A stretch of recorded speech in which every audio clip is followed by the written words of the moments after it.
এইটো কি ক'ৰ পৰা আনিছে এইবিলাক? এইটো মানে ক'ব গ'লে বহুত ডাঙৰ কথা। এইটো মানে আমি লৈ আহিছোঁ, পাহাৰৰ পৰা লৈ আহিছোঁ।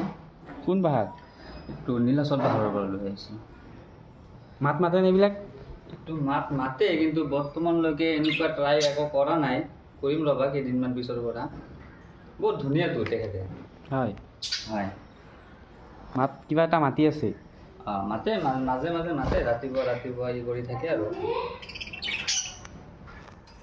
মতা মাইকী আছে ইয়াতে, আৰু ইও দিব তেখেতে,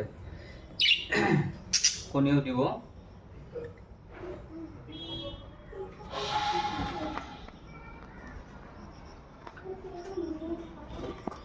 তুমি কি এইবিলাক জীৱ জন্তু চৰাই চিৰিকটিয়ে ভাল পোৱা নেকি? হয় হয়, আৰু আছে, এইখিনিত আছে আৰু এটা।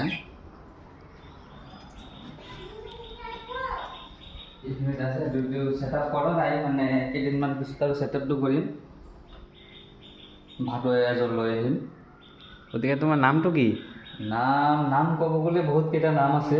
এতিয়া কি নাম বা শুনিব খোজে আপোনালোকে? আপোনাৰ নামটো, আপোনাৰ পৰিচয়টো দিয়ক। পৰিচয় মানে জীৱ জন্তুৰ মহাৰাজা বুলি কয়। হয় নেকি? এইটো ঘৰুৱা ভাষাত। এইবিলাক কি? এইটো মানে আমাৰ ভাষাত যিটো কমলকাট, আৰু এই কলা কলা মাছটো কি? এইটো আমাৰ ভাষাত চান্দা মাছ, কিন্তু এইটো বেলেগ। এইটো ফাইটাৰ মাছ। এইটো সাগৰত থাকে আৰু।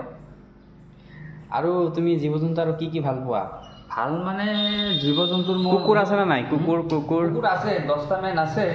এইটো তলত আছে, এইটো পাছত দেখাই দিম আৰু। ঠিক আছে দিয়ক। হয় হয়।